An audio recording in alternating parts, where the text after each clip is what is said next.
കടൽ ഖനനവുമായി ബന്ധപ്പെട്ട ചർച്ചകൾ നടക്കുമ്പോൾ കടുത്ത ആശങ്കയിലാണ് കേരള തീരത്തെ മത്സ്യത്തൊഴിലാളികൾ. കാര്യം ഈ കടൽ ഖനനം നടന്നു കഴിഞ്ഞാൽ ഈ മേഖല തന്നെ ഇല്ലാതാകുമോ എന്നുള്ളതാണ് അവരുടെ ഭയം. ദിവസങ്ങളോളം കടലിൽ പണിയെടുത്താലും വെറും കൈയോടുകൂടി മടങ്ങേണ്ട അവസ്ഥയിലാണ് ഇപ്പോൾ അവിടുത്തെ തൊഴിലാളികൾ. അവരുടെ കടലിലെ ജീവിതം എങ്ങനെയാണ്? ആ കാഴ്ചകളൊന്നും കാണാം. പുലർച്ചെ 4 മണി. ദിവസങ്ങളായി കനിയാത്ത കടലമ്മ ഇന്നെങ്കിലും കനിയുമെന്ന പ്രതീക്ഷയിൽ 35 പേർ. പ്രാർത്ഥനയോടെ തുടക്കം.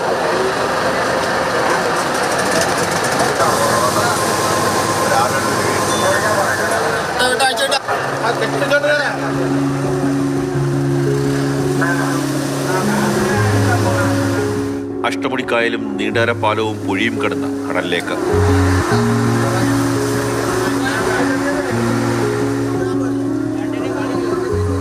എട്ട് നോട്ടിക്കൽ മൈൽ അകലെത്തിയപ്പോഴേക്കും മത്സ്യത്തിന്റെ സാന്നിധ്യം. പിന്നെ എല്ലാം ദ്രുതഗതിയിൽ. തൊഴിലാളികൾ വലയുമായി കടലിലേക്ക് ചാടി.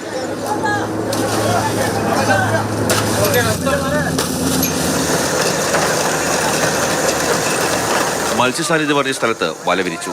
വല വലിച്ചു തുടങ്ങി. വലയിൽ കുടുങ്ങി ആദ്യമെത്തിയത് നത്തോലി. അതോടെ തൊഴിലാളികൾക്ക് സന്തോഷം.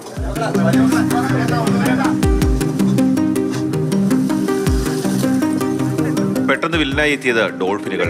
പലയിടങ്ങളിലായി ഡോൾഫിനുകൾ വല കടിച്ചു മുറിച്ചു. മത്സ്യം പുറത്തേക്ക് ചാടാൻ തുടങ്ങി. ഡോൾഫിനുകളെ തുരത്താനുള്ള ശ്രമവും മീൻപിടുത്തവും ഒരുമിച്ച്.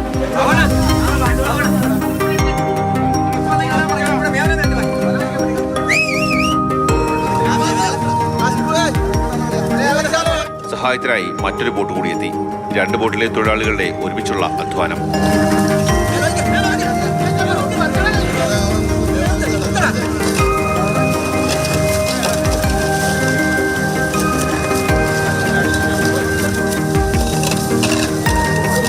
രണ്ട് മണിക്കൂറോളം നീണ്ട പരിശ്രമത്തിനൊടുവിൽ മത്സ്യങ്ങളുമായി വല ജലത്തിന്റെ ഉപരിതലത്തിലേക്ക്.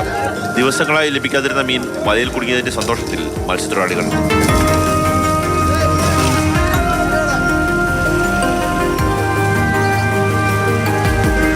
പക്ഷേ ആ സന്തോഷം നിമിഷനേരം കൊണ്ട് സങ്കടത്തിലേക്ക് വഴിമാറി. മണിക്കൂറുകൾ നീണ്ട അധ്വാനം. തുടക്കത്തിൽ വലയിൽ കുടുങ്ങിയത് നത്തോലിയാണെന്ന് കരുതി. പക്ഷേ വല വലിച്ച് മുകളിലെത്തിയപ്പോഴേക്കും അത് മത്തിക്കുഞ്ഞുങ്ങൾ. ആ മത്സ്യങ്ങളെ പിടിക്കാൻ നിയമം അനുവദിക്കുന്നില്ല. അതുകൊണ്ട് ജീവനോടെ തന്നെ അവയെ പൂർണ്ണമായും കടലിലേക്ക് ഉപേക്ഷിച്ചു. മണിക്കൂറുകൾ നീണ്ട അധ്വാനത്തിന്റെ ഫലം നിരാശ മാത്രം. ഈ അവസ്ഥയിൽ കടൽ ഖനനം കൂടി നടന്നാൽ സ്ഥിതി എന്താകുമെന്ന് മത്സ്യത്തൊഴിലാളികൾ ചോദിക്കുന്നു. കണ്ടാണല്ലോ നമ്മുടെ ജീവിതം എന്താണെന്ന്. കരയ്ക്ക് നിൽക്കുന്ന എത്ര ഉദ്യോഗസ്ഥന്മാരല്ലേ, എത്ര ആളുകൾ മത്സ്യത്തൊഴിലാളികളുടെ ജീവിതം എന്താണെന്ന് ആർക്കും യഥാർത്ഥത്തിൽ മനസ്സിലാക്കാൻ കഴിയുന്നില്ല. പക്ഷെ എനിക്ക് തോന്നുന്നു ഇപ്പോൾ ഇതൊരു നേർക്കാഴ്ചയാണ്. ഒരു ദിവസം ബോട്ട് കടലിൽ പോയി വെറും കൈയോടെ മടങ്ങുമ്പോൾ നഷ്ടം 25,000 മുതൽ 50,000 രൂപ വരെയാണ്. വലിയ പ്രതീക്ഷയോടാണ് ഇതേപോലെ വെളുപ്പിനെ 4 മണിക്ക് എഴുന്നേറ്റ് ഞങ്ങൾ ഇങ്ങനെ വരുന്നത്. പക്ഷേ ആ പ്രതീക്ഷയെല്ലാം തകർന്ന് ഞങ്ങൾ വീണ്ടും തിരിച്ച് കരയിലേക്ക്. ഈ ദിനത്തിലെ നഷ്ടം നികത്താൻ സ്വർണം പണയപ്പെടുത്തേണ്ടി വരും.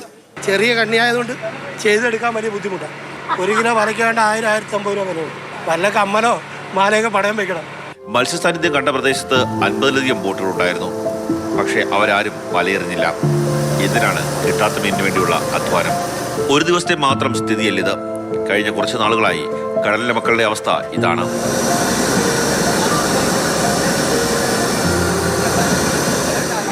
ഇതാണ് കേരളത്തിന്റെ സ്വന്തം സൈന്യത്തിന്റെ ജീവിതം. പകലന്തിയോളം പണിയെടുത്താലും വെറും കൈയോടുകൂടി മടങ്ങേണ്ട അവസ്ഥയിലാണ് ഇപ്പോഴത്തെ മത്സ്യത്തൊഴിലാളികൾ.